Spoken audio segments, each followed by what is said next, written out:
Hello everyone, welcome to my channel where we talk about the things we love like gaming, shows, and anime. One of the things I'm not very fond of in anime are the fillers.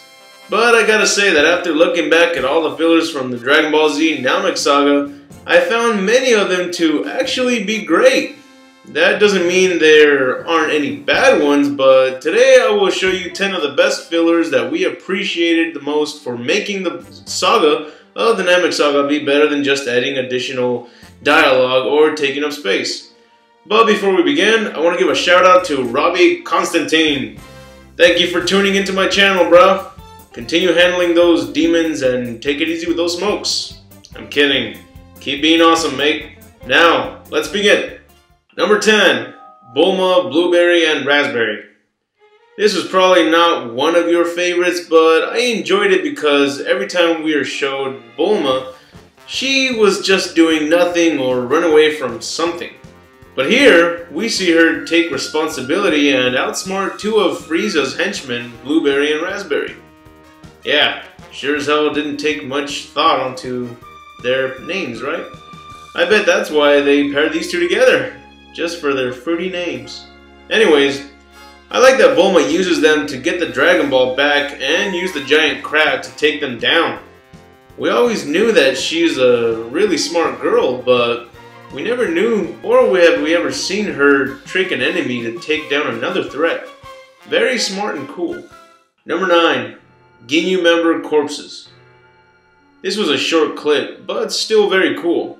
Dende is out looking for Krillin when he notices a body and assumes he's too late and Krillin is dead. Once he flies over to take a closer look, it is revealed to be the body of Berter. And at a distance, you can see Guldo's headless body. That's insane. It's a unique moment because these guys were once a big threat, and now their bodies lay here in waste. No burial, no honor, no threat. Number 8. Namekians enjoying life on Earth. This is after the Namekians have been brought back to life and are living on Earth, killing time, enjoying their life on a new planet while they wait for getting a new planet for themselves. It's nice, and after all they went through, you know they deserve it, so it's a great feeling seeing them having a good time. Especially since we know that they don't have much entertainment in their everyday lives. But either way, it's a great little scene. Number 7. Goku hearing Vegeta's voice with flashbacks. This was a moment that Goku needed. After fighting Frieza for quite a long while, Goku began to lose his fighting spirit and Vegeta gave him some information that he needed. He gave him that prep talk to keep him going and never give up. As a filler, you gotta say they did a good job on it, making Vegeta speak as an adult, as a kid, and as his giant ape form. Number 6. Vegeta vs. Gohan. Here's another good filler that gave us something interesting. After everyone had been resurrected and brought to Earth, Vegeta let everyone know that he's glad that Goku might not come back because this would make him the strongest being in the universe since Goku and Frieza will no longer be a problem. Not sure why he would say that if Piccolo was there, and surely he would kick some sense into him, but Gohan jumps in to defend his father and teach Vegeta a lesson. Boy, was it hilarious to see him get shut up for a moment. I mean, sure, Vegeta steps it up and took down Gohan, but wasn't it still cool to see him put up a fight? Number 5. King Vegeta moments. Vegeta in the anime gave us some insight on his past, the moments when he was a kid and lived by his father's side. King Vegeta may have been taken down like a bitch, but it was still great to see what he was like and how he treated his son and how he did as a ruler. I always wondered whether he was afraid of Frieza or if he died in the destruction of Planet Vegeta. Number 4. Vegeta resurrected. Apparently in the manga, Vegeta didn't see Goku as a Super Saiyan until he was on Earth and revealed it to Trunks. But here, it was a lot more better, in my opinion. Because he rises from the ground, notices what's been going on, goes over to see Goku, Frieza, and Porunga, then noticing that Goku did go Super Saiyan and actually didn't show a sign of jealousy, but instead somewhat proud. Maybe because it was his sign of proof that he can become a Super Saiyan But another great thing was seeing Frieza shocked that he was alive. Again, also a funny moment to us. Number 3. Flashback of Vegeta, Nappa, and Raditz.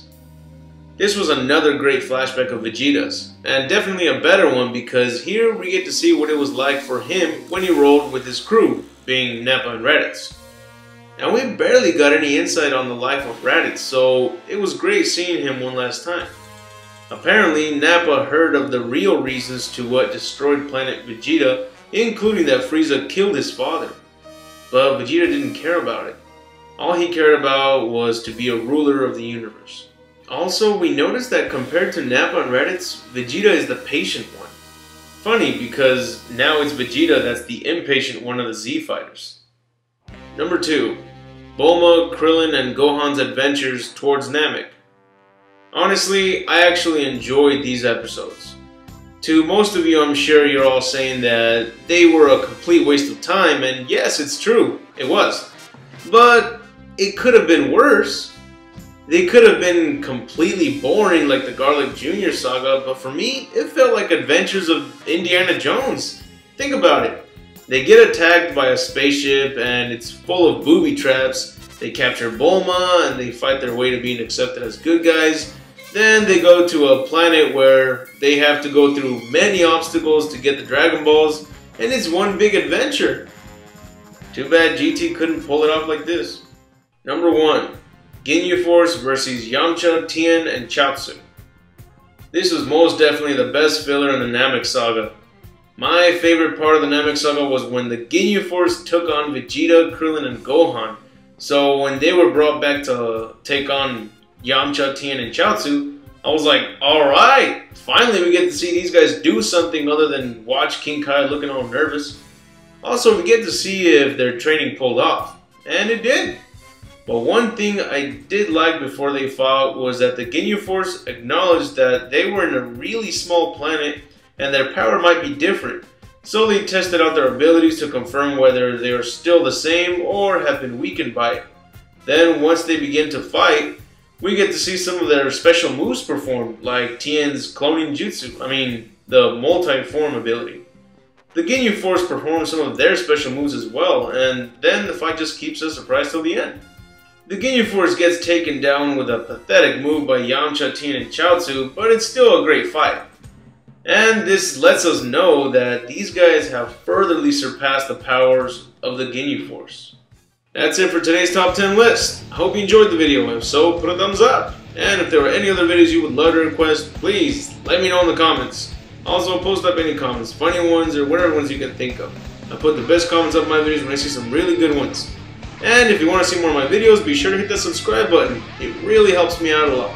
And I'll be sure to let you know when I post up more videos. This is Score saying, have an awesome day.